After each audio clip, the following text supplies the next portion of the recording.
Hello everyone, welcome to study with Salil. आइए देखते हैं परसेंटेज का ये हमारा दूसरा लेक्चर है। तो इसमें 15 क्वेश्चन मैंने पार्ट 1 में कवर किए थे और 16 से मैं इस पार्ट में कवर करूंगा। तो यदि आप चैनल पे नए हैं तो चैनल को सब्सक्राइब कर लीजिए, जिससे आने वाली हर वीडियो का नोटिफिकेशन मिल सके। तो आइए देर ना करते हुए वीडियो को स्टार्ट करते हैं। तो क्वेश्चन नंबर 16 है, क्या कह रहा है। एक शहर में 55% मेल हैं, मेल जनसंख्या। यदि उनकी संख्या में 12% की वृद्धि की जाए तो कुल जनसंख्या में 15% की वृद्धि लाने हेतु महिलाओं की जनसंख्या में कितने परसेंट की वृद्धि होगी। तो देखो इसमें क्या है, क्वेश्चन नंबर 16। इसमें ये एक शहर में क्या है, मेल और फीमेल, यानी कि पुरुष जनसंख्या और फीमेल जनसंख्या। तो इसमें क्या है, 55% अगर मेल हैं तो फीमेल कितनी होंगी, 45%। टोटल कितना होगा, 100 होगा। तो इसका रेशियो बना लो, तो ये हो जाएगा 5 11 और ये हो जाएगा 9 और ये हो जाएगा 20। अब देखो क्या कह रहा है कि कुल जनसंख्या में 15% की वृद्धि की जाती है। टोटल जनसंख्या में कितनी, 15% की वृद्धि और 12% की वृद्धि की जाए, कुल जनसंख्या में 15% की वृद्धि लाने हेतु महिलाओं की जनसंख्या। तो सबसे पहले हमें क्या करना है, इसमें 15% की वृद्धि बोल रहा है तो ये हो गया 15%। अब क्या कह रहा है कि 12% की कमी की जाती है। 12% की कमी, देखो 11 और 3, इसमें कितने की कमी है, 3 की। तो यानी कि 3 का मतलब हो गया 11 3 33। इसमें कमी है तो 15 में हम इसमें ऐड कर देंगे तो ये हो गया 33 और फीमेल में ये हो जाएगा अपॉन 9। तो इसको जब हम सॉल्व करेंगे तो ये हो जाएगा 15 और इसको जब 9 तिया 27 तो ये हो जाएगा 18.6%। 18.6% हमारा राइट आंसर हो गया। देखते हैं नेक्स्ट क्वेश्चन, क्वेश्चन नंबर 17 क्या कह रहा है। एक व्यक्ति अपनी आय का 60% खर्च करता है। एक व्यक्ति अपनी आय का 60%, यदि व्यक्ति की आय में 15% की बढ़ोतरी की जाए तो व्यय में 15% बढ़ता है, तो बचत में प्रतिशत परिवर्तन बताइए। तो इसको भी हम सेम करेंगे। आय में, आय कितनी है, 60% है और ये हो जाएगा 40। ठीक है, तो इसका जब हम रेशियो निकालेंगे तो ये हो जाएगा कितना, 3 और 2। 3 और 2 का रेशियो बन जाएगा। अब देखो क्या है, ये क्या है, इनकम। इनकम कितनी है इसकी, 3 और 2 5 हो जाएगी। और ये क्या होगा, एक्सपेंडिचर, और ये हो जाएगा सेविंग। ठीक है, तभी तो ये 5 बनेगा। अब देखो क्या कह रहा है कि इसकी जो आय है, आय में कितने की बढ़ोतरी की जाती है। आय में क्या कह रहा है, 15%। 15% का मतलब 15 पंचे 75, ये हो जाएगा 75। 75 हो गया और ये हो जाएगा 45, 15 तिया 45 और ये हो जाएगा प्लस का 2x हो जाएगा। अब इसको इज इक्वल टू कर दो तो ये हो जाएगा 2x is equal to 75 minus का 45। तो x का मान 30 में 2 का भाग देंगे 15%। तो 15% हमारा राइट आंसर हो गया। देखो इस क्वेश्चन को लॉजिक से कैसे करेंगे। एक व्यक्ति की आय में 60% खर्च करता है तो 40 क्या है, बचाता है। उसके बाद यदि व्यक्ति की आय में 15% की वृद्धि, देखो ये 3 और 2 मिलके 5 हुआ ना, तो 15% की वृद्धि आय में हो रही है और व्यय में 15, तो क्या होगा, बचत भी क्या हो जाएगी, 15%। सीधा सा लॉजिक लगा देना, 15% इसका राइट आंसर हो जाएगा। क्वेश्चन नंबर 18 क्या कह रहा है, दो विषयों की एक परीक्षा में 45% छात्र हिंदी में अनुत्तीर्ण हुए तथा 58% छात्र अंग्रेजी में, यदि 25% छात्र दोनों विषय में उत्तीर्ण हुए तो अनुत्तीर्ण छात्रों की संख्या। तो इसमें हमें फेल कैंडिडेट पे ध्यान देना है। कैसे निकालेंगे, देखो a प्लस बी माइनस का ए बी। तो a का मतलब क्या हो जाएगा यहाँ पे 45। 45 प्लस b का मतलब क्या है, यहाँ b का मतलब हो जाएगा 58 माइनस, दोनों में कितने 25% कितने हो रहे हैं, उत्तीर्ण हो रहे हैं। तो यानी कि 75 क्या हुए, अनुत्तीर्ण हुए होंगे। तो इसका मतलब इनको जब हम ऐड करेंगे 103 माइनस का 75 तो ये हो जाएगा 28%। 28% हमारा राइट आंसर हो गया। नेक्स्ट क्वेश्चन है क्वेश्चन नंबर 19। ये क्या कह रहा है, क्वेश्चन नंबर 19 है, अनिल ने 30% अंक प्राप्त किए, वह 40 अंकों से अनुत्तीर्ण हो गया अनुत्तीर्ण। उसके दोस्त सुनील को 42% अंक मिले, जो परीक्षा पास करने हेतु न्यूनतम अंक से 32 अधिक थे। तो परीक्षा में कुल अंक, देखो इसमें क्या करना है, हमें पास वाले कैंडिडेट पे ध्यान देना है। तो पास बराबर पास, 30% अंक मिले और 40 अंकों से वह अनुत्तीर्ण हो गया, इसको पास कर दो। यानी कि 30% अंक मिले और 40 अंक और मिल जाते तो ये पास हो जाता। अब ये कह रहा है सुनील 42% अंक मिले परीक्षा हेतु, तो 32 अंक अधिक में, न्यूनतम अंकों के 32 अंक। तो इसका मतलब ये 42% और माइनस इसको 32 कर दो। ठीक है, अब हम क्या करेंगे, परसेंटेज, ये हो जाएगा 12% इज इक्वल टू, ये हो जाएगा 72। तो 1% की वैल्यू यहाँ से कितनी हो गई, 1% की वैल्यू हो गई 6। तो यहाँ से 100%, यानी कि पासिंग मार्क कितने हो जाएंगे, 100% बराबर ये हो जाएगा 600। तो 600 हमारा राइट आंसर हो गया। ऑप्शन नंबर यहाँ पे 19 का ए सही हो जाएगा। नेक्स्ट क्वेश्चन है क्वेश्चन नंबर 20। इसको देखो कैसे करेंगे। एक परीक्षा में पूर्णांक कितना है, 2500 है। ए बी से 10% कम अंक, प्राप्त करता है बी को सी से 25% और सी को डी से 20% कम अंक मिले। यदि ए को 540 अंक मिले तो डी का पूर्णांक बताइए। ए बी सी डी में रेशियो निकाल लो, ए बी सी और डी। मानो इसको कितने मिले, 100 मिले। इसको 20% कम मिलेंगे तो इसको कितने मिलेंगे, 80 मिलेंगे। ठीक है, उसके बाद इसको 25% कितने में, 25% कम, तो इसका 25% कम का मतलब ये हो जाएगा 60। और ये क्या कह रहा है, इसको 10% कम मिले तो 10% का मतलब होता है 90, तो 9 छक्का 54। ठीक है, अब इसमें क्या कह रहा है, ये कह रहा है कि ए को कितने मिले, 540। हम क्या करेंगे, अपनी साइड से एक एक जीरो बढ़ा लो, इसमें एक एक जीरो बढ़ाया तो यहाँ पे ए को कितने मिल गए, 540। रेशियो में तो ये कट जाएगा, हमने अपनी साइड से सभी में एक जीरो, तो ए को 540 मिले। तो डी का पूर्णांक पूछ रहा है, तो पूर्णांक देखो कैसे निकलेगा। टोटल कितने हैं, 2500, और डी का कितना है, 1000, और मल्टीप्लाई 100%। तो इसको सॉल्व करेंगे तो ये हो जाएगा 0 से 0, 25 चौको 100, तो ये 40% हमारा राइट आंसर हो गया। नेक्स्ट क्वेश्चन है क्वेश्चन नंबर 21 को देखो कैसे करेंगे। 21 क्वेश्चन क्या कह रहा है, एक परीक्षा में 70% छात्र अंग्रेजी में उत्तीर्ण हुए, 65% गणित में उत्तीर्ण हुए, 27% छात्र दोनों विषयों में अनुत्तीर्ण हो गए, 248 छात्र दोनों विषयों में उत्तीर्ण हुए। परीक्षा में शामिल हुए कुल छात्रों की संख्या। इसमें हमें क्या करना है, पास वाले कैंडिडेट पे ध्यान देना है। परीक्षा में कुल छात्र पूछ रहा है, देखो इसमें भी उत्तीर्ण, इसमें भी उत्तीर्ण, तो हम क्या करेंगे, पास वाले कैंडिडेट पे ध्यान दो। तो पास क्या हो जाएगा, वही तरीका a + b - ab। इसमें देखो क्या है, 70% पास हुए तो 70, और ये हो जाएगा 65, और माइनस का ये हो जाएगा 20%, 27% छात्र दोनों अनुत्तीर्ण हुए, तो पास कितने हुए होंगे, 73। 100 में 27 माइनस करेंगे तो ये हो जाएगा 73। तो ये हो जाएगा 73 का मतलब, इसको जब सॉल्व करेंगे 62 आ जाएगा। 62 की वैल्यू 248 दी गई है, तो एक की वैल्यू यहाँ पे कितनी है, 4, तो 100 की वैल्यू कितनी हो जाएगी, 400। तो 400 हमारा राइट आंसर हो गया। आइए देखते हैं क्वेश्चन नंबर 22 का सॉल्यूशन हम कैसे करेंगे। दो उम्मीदवारों के बीच एक चुनाव में, अब ये हमारा इलेक्शन वाला टाइप शुरू हो गया। दो उम्मीदवारों के बीच एक चुनाव में एक उम्मीदवार ने वैध मतों का 55% मत प्राप्त किए तथा 20% मत अवैध हो गए। कुल मतों की संख्या 7500 थी, तो दूसरे उम्मीदवार को कितने मत मिले होंगे। तो हम क्या करेंगे, इसमें कुल मत की संख्या मान लो, तो कुल टोटल वोट कितने हो जाएंगे, यहाँ पे 100 हमने अपनी साइड से मान लिए। उसके बाद ये कह रहा है कि 20% अवैध हो गए, तो 20% अवैध का मतलब कितना हो गया, वैध मत कितने हो गए, 80। वैध मत कितने हो गए, 80%, 80। अब इसमें क्या कह रहा है, वैध मत कितने हो गए, 80, वोटों की संख्या मान लो 80 या 80% या 80। अब उसमें ये कह रहा है कि 22, इसमें यानी कि कुल मतों की संख्या, यानी कि कुल मतों की संख्या अगर 7500 है, 100 की वैल्यू 75 है, तो एक की वैल्यू कितनी हो जाएगी, 75। अब उसमें ये कह रहा है कि वैध मतों का 55% मत प्राप्त किए, तो इसने विनर कैंडिडेट ने कितने 55% मत प्राप्त किए, कितने 55%, और लूजर यानी कि जो कैंडिडेट हार गया है उसको कितने मिले, 45%। ठीक है, अब देखो 45 की वैल्यू, 45% अगर 80 का 45% निकालेंगे तो कितना हो जाएगा, ये हो जाएगा 80, 45 दूनी 90, और ये हो जाएगा 36। ठीक है, अब इसमें एक की वैल्यू कितनी थी, 75, तो हम 75 से गुणा कर देंगे, तो इसका जब गुणा करेंगे तो ये हो जाएगा 2700। तो 2700 हमारा राइट आंसर हो गया। ऑप्शन नंबर यहाँ पे ए बिल्कुल सही हो जाएगा। नेक्स्ट क्वेश्चन है क्वेश्चन नंबर 23। क्वेश्चन 23 क्या कह रहा है, देखो ये भी क्या है, चुनाव से रिलेटेड क्वेश्चन है। 40% मतदाताओं ने ए को मत देने का निर्णय किया और शेष ने बी पर। अंतिम दिन ए को मत देने वाले मतदाताओं में से 20% लोगों ने ए को मत दिया और बी को मत देने के लिए मतदान 40% लोगों ने बी को मत दिया। यदि ए 20% मतों से हार गया तो कुल मतदाताओं की संख्या पूछ रहा है। तो टोटल हमने कुल वोट कितने मान लिए, 100।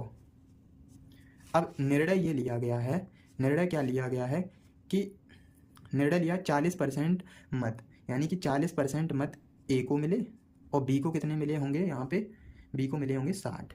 ठीक है, अब उसमें ये कहा गया है कि ए को मत देने वाले मतदाताओं को 20% मत, यानी कि 40 का 20% कितना हो जाएगा, ये 8 बन जाएगा। और इसमें ये कहा गया है बी को मतदाता 40%, यहाँ पे कितना हो जाएगा इसका 40% इसका हो जाएगा 24। अब इसमें ये कह रहा है कि 40% दिए, यदि ए 20 मतों से हार जाता है तो देखो 8 और 24 इनका डिफरेंस कितने का है, 16 का। 16 की वैल्यू हमें कितनी दी गई है, 20 दी गई है। तो यहाँ से 20, तो एक की वैल्यू कितनी हो जाएगी, यहाँ एक की वैल्यू हो जाएगी 1.25। तो इसमें ये कहा गया है मतदाताओं की कुल संख्या, तो 100 की वैल्यू हमें पता करनी है। तो 100 की वैल्यू कितनी हो गई, यहाँ पे जब गुणा करेंगे तो 125। तो 125 हमारा राइट आंसर हो गया। ऑप्शन नंबर डी बिल्कुल सही है। आइए देखते हैं क्वेश्चन नंबर 24 को कैसे करेंगे। क्वेश्चन नंबर 24, क्वेश्चन 24 कह रहा है किसी चुनाव में 2 उम्मीदवार हैं। कितने? 2 उम्मीदवार हैं। 20% मतदाताओं ने वोट नहीं डाला, जिसमें 60% वोट अवैध तथा जीतने वाले प्रत्याशी को वैध मतों के 75% प्राप्त करता है तथा 1500 वोटों से जीत जाता है। पंजीकृत मतदाताओं की संख्या पूछ रहा है इसमें। देखो ये क्वेश्चन थोड़ा अच्छे लेवल का है, इसको ध्यान से समझना है। मैंने क्या किया, यहाँ पे कुल वोट कितने मान लिए? 100, ठीक है, 100%। अब इसमें यह 10% वोट अमान्य हो गए। तो 10% वोट जब अमान्य हो गए, 20%, यहाँ पे क्वेश्चन नंबर है 24, 20% वोट क्या हो गए? वोट नहीं डाला। तो 20% ने वोट नहीं डाला, तो डाले गए वोट कितने हो गए? 80%। 80% डाले गए मत हो गए। अब उसमें 600 वोट अवैध हो गए और जीतने वाले 75% प्राप्त करता है। इसमें क्या है, 80% माइनस ये कितना हो जाएगा? 600। ये क्या हो गए? वैध मत। कितने हो गए? वैध मत, ठीक है। अब हमें क्या करना है, इसमें ये कहा गया है जीतने वाले कैंडिडेट को कितने मिले? 75%। हमने टोटल वैध मत मान लिए अपनी साइड से 100, ठीक है। उसमें विनर कैंडिडेट को मिल रहा है 75, और जो हार रहा है कैंडिडेट उसको कितना मिला होगा? 25। अब यहाँ पे देखो ये कहा गया है कि 1500 वोट प्राप्त करता है, यानी कि 75 को जब माइनस करेंगे तो यहाँ 50 की वैल्यू कितनी दी गई है? 1500। तो यहाँ पे 100 की वैल्यू कितनी हो जाएगी? 3000 हो जाएगी यहाँ से। अब ये भी वैध मत और ये भी वैध मत, इनको इक्वल बना दो। तो ये हो जाएगा 80% माइनस का 600 इज इक्वल टू ये हो जाएगा 3000। तो यहाँ से 80% की वैल्यू कितनी हो जाएगी? 3600 हो गई। तो 100% की वैल्यू यहाँ से निकल के आ जाएगी। 100% की वैल्यू निकालेंगे तो ये 4500 हो जाएगी। तो 4500 हमारा राइट आंसर हो गया। तो यहाँ पे ऑप्शन नंबर सी बिल्कुल सही हो जाएगा। नेक्स्ट क्वेश्चन है क्वेश्चन नंबर 25। इसको देखो कैसे करेंगे। इसमें कहा गया है एक चुनाव में 2 उम्मीदवार हैं, 10% मतदाताओं ने वोट नहीं डाला। कितने वोटरों ने वोट? 10% ने। अब यहाँ पे 300 वोट अवैध घोषित हुए तथा जीतने वाले प्रत्याशी को मतदाता सूची में 60% मत प्राप्त करता है तथा 900 वोटों से चुनाव जीत जाता है। कितने वोटों से चुनाव जीत रहा? 900। पंजीकृत मतदाताओं की संख्या पूछ रहा। यहाँ पे कुल वोट मान लीजिए, कुल मत 100% और डाले गए मत कितने हैं? 90%, क्योंकि 10% वोट नहीं डाले। तो वैध मत यहाँ से कितने हो जाएंगे? ये हो जाएंगे 90% माइनस के 300। ये क्या हो गए? वैध मत, ठीक है, वैध मत। अब इसमें ये कहा गया है कि जो कुल मत हैं उसका जो जीतने वाला प्रत्याशी है उसको 60% मतों का सपोर्ट है, यानी कि जो यहाँ पे 100% जो वोट हैं उनका सीधा वोट 60% कितने? विनर कैंडिडेट को दिया जा रहा है। उसके बाद लूज़र कैंडिडेट को कितना मिल रहा है? लूज़र कैंडिडेट को यहाँ पे ये वैध मत है ना, तो यहाँ पे कितना मिला होगा? इसको 60-30 मिला होगा। तो यहाँ पे ये हो जाएगा 90 माइनस का 30। कितना हो जाएगा? देखो यहाँ पे 30 मिला होगा तो यहाँ पे माइनस करेंगे तो ये हो जाएगा 90 माइनस का 300। तो इसको जब सॉल्व करेंगे तो यहाँ से ये विनिंग कैंडिडेट जो होगा उसका हो जाएगा 30% प्लस का 300 और इज इक्वल टू 900 हो जाएगा। तो यहाँ से 30% की वैल्यू कितनी हो जाएगी? 600। तो 1% की वैल्यू कितनी हो गई? 1% की वैल्यू हो गई 20। तो 100% की वैल्यू कितनी हो जाएगी? 100% की वैल्यू हो जाएगी यहाँ पे 2000। तो 2000 हमारा राइट आंसर हो गया। देखते हैं नेक्स्ट क्वेश्चन क्या है, क्वेश्चन नंबर 26। इसमें ये कहा गया है श्री मुकेश एक व्यापारी है जिनके पास ए और बी 2 उत्पाद हैं। उत्पादन ए में 40% लोहा है, 60% जस्ता मौजूद है और उत्पाद बी में 35% लोहा, 40%, 25% कांस मौजूद है। अगर उत्पाद ए और बी में 1 और 4 के अनुपात में मिलाया जाए तो क्रमशः कितने % लोहा और जस्ता होगा? तो देखो ये अच्छा क्वेश्चन है, इसको कैसे करेंगे। यहाँ पे 2 उत्पाद हैं ए और बी, क्या है? लोहा है, जस्ता है और कांस है, ठीक है। इसमें लोहा कितना है? 40% लोहा है, यानी कि 40 हो गया। रेशियो इसमें कितना है? ये 60 है, 60 ही तो है। देखो यहाँ 60% जस्ता और ये कितना है? 0, ठीक है। कांस कितना है? 0 है। तो इसको जब ऐड करेंगे तो कितना हो जाएगा? 100%। अब बी वाले कंटेनर में देखो ये 35% लोहा है और ये 40% है और ये 25 है। तो टोटल कितना हो गया? ये 100 हो गया, 100 हो गया। अब इसमें क्या कहा गया है? 1 और 4 की रेशियो मिलाना है। तो ये हो जाएगा 1 का गुणा इसमें कर दो और ये हो जाएगा 4। तो हमें क्या करना है, यहाँ से a प्लस बी निकाल लो। तो a प्लस बी क्या हो जाएगा? ये 40 और 35 चौको 140। रेशियो यहाँ से निकलेगा ये 60 प्लस 4 चौको 16, 160 रेशियो।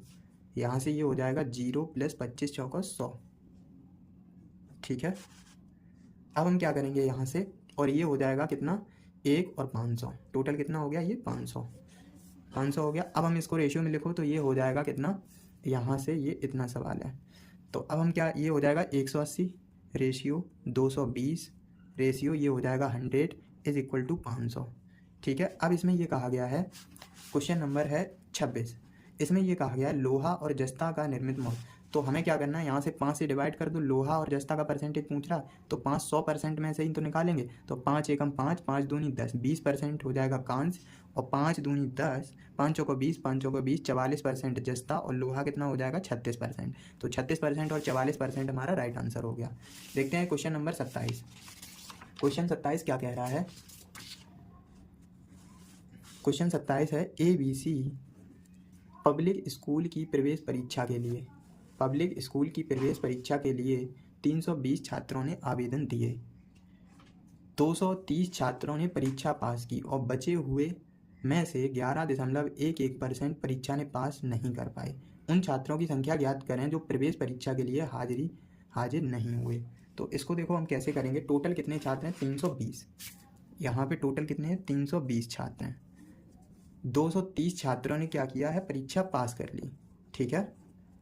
अब उसमें ये कह रहा है तो जो बचे हुए कैंडिडेट हैं कितने, 90 बच गए, यानी कि 320 में 230 माइनस करेंगे 90। तो जो शेष कैंडिडेट हैं उसमें क्या है, इसके जो 11 सही 11.11% को हम लिख सकते हैं 1/9।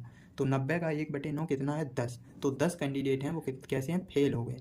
तो हमें क्या पूछा गया, उन छात्रों की संख्या जो परीक्षा के लिए हाजिर नहीं हुए। तो 230 और 10 कितने हो गए 40, 240 माइनस करेंगे 320 में, तो 320 माइनस का 240, तो 80 छात्र कैसे हैं जो परीक्षा में हाजिर नहीं हुए। तो ये 27 का ऑप्शन नंबर ए बिल्कुल सही हो जाएगा। आइए देखते हैं क्वेश्चन नंबर 28 को हम कैसे करेंगे। एक फल विक्रेता अपने 30% सेब बेच देता है, उनमें से 2 सेब रास्ते में खा लेता है। अब उसकी टोकरी में 208 सेब शेष हैं, शुरू में उसके पास कुल कितने सेब थे। तो हम क्या करेंगे, 30% का मतलब है यहाँ पे 30% का मतलब हो जाएगा 30/100, यानी कि इसका रेशियो निकालेंगे तो 10 रेशियो कितना हो जाएगा 7 सेब बेच देता है। तो 70% का मतलब 10 और 7 हो जाएगा यहाँ पे। तो टोटल कितने हो गए 208, 208 और 7 2 सेब खा लेता है। तो यहाँ से 7 की वैल्यू कितनी हो जाएगी 210, ये कितने गुना है 30 गुना है। अब हमसे क्या कहा गया है कि जो शुरू में उसके पास कुल कितने सेब थे, तो यहाँ पे 30 गुना है तो 300 सेब उसके पास शुरू में थे, तो 300 हमारा राइट आंसर हो गया। ऑप्शन नंबर ए बिल्कुल सही हो गया। नेक्स्ट क्वेश्चन है क्वेश्चन नंबर 29। क्वेश्चन 29 को देखो कैसे करेंगे। इसमें ये कहा गया है 27,000 विद्यार्थियों के एक कॉलेज में 75% लड़के, यदि 50% लड़कियां, 70% लड़के प्रवेश परीक्षा में अनुत्तीर्ण हुए तो परीक्षा में उत्तीर्ण होने वाले कैंडिडेट पूछ रहा है। तो परीक्षा में उत्तीर्ण होने वाले विद्यार्थियों की संख्या, तो यहाँ पे बॉयज़ और गर्ल 75% लड़के हैं तो 25% क्या होंगी लड़कियां होंगी। तो ये टोटल कैंडिडेट कितने हो गए यहाँ पे 100। ठीक है। अब इसका रेशियो निकाल लो, 25 दिया 75, 25 एकम 25 और ये हो जाएगा 100। अब हम देंगे पास कैंडिडेट पे ध्यान। तो पास देखो इसमें ये कहा गया है 70% लड़के अनुत्तीर्ण हो गए तो कितने वो पास कैंडिडेट कितने 30%, और यानी कि 2 यहाँ पे देखो 3 और यहाँ पे 50 कैंडिडेट क्या है, यहाँ पे 50% लड़कियाँ और 70% लड़के, 70%। इसका डिफरेंस देखो कितने का है 20 का। तो 20% जो बचे हुए लड़के हैं टोटल में इसको डिस्ट्रीब्यूट कर देंगे। तो यहाँ पे 30% और 4 पंचे 20 तो 35% ये पास कैंडिडेट आ गए। अब 27,000 में टोटल पूछ रहा है तो 27,000 है, इसका 35% निकाल दो तो 35/100, ये 0 से 0 कट जाएगा। तो यहाँ से जब इसका मल्टीप्लाई करेंगे तो 9,450, तो 9,450 विद्यार्थियों की संख्या आ गई, 9,450 ऑप्शन नंबर डी हो जाएगा। नेक्स्ट क्वेश्चन है क्वेश्चन नंबर लास्ट है 30। इसको देखो कैसे करेंगे। सिंपल सा क्वेश्चन है 45,000 का 60%, तो 60/100 और ये हो जाएगा 45/100 मल्टीप्लाई 40/100 और ये हो जाएगा 15/100। 1 2 1 2 3 1 2 3 4 1 और 0 थी 5, तो यहाँ पे 5 0 कैंसिल हो गई। अब देखो 45 का वर्ग कितना होता है, 45 का वर्ग 5 पंचे 25 और ये हो जाएगा 20 25 और मल्टीप्लाई ये हो जाएगा 15 चौको 60 गुणा में 6 और बटे में कितना हो गया 1000, 1 0 ये कैंसिल हो गई। इसका जब गुणा करेंगे तो ये हो जाएगा 6 पंचे 30 और ये हो जाएगा 0 5 1 और ये 12 मल्टीप्लाई 6 करेंगे तो ये हो जाएगा 100। 1 0 इससे कैंसिल हो जाएगी, देखो 6 पंचे 30 ये भी 0 कैंसिल होगी। अब 6 एकम 6 और 3 9, तो यूनिट डिजिट 9 आएगा। तो 9 कौन से में है, सभी में 9 आ रहा, तो ये गुणा कर लो इसका, तो ये हो जाएगा 9 2 7, तो 729 हमारा राइट आंसर हो गया। ऑप्शन नंबर डी बिल्कुल सही है। तो परसेंटेज आज हमारा पूरा चैप्टर कंप्लीट हो गया। मिलते हैं नेक्स्ट टॉपिक के साथ, तब तक के लिए बने रहिए हमारे चैनल पर। Thank you.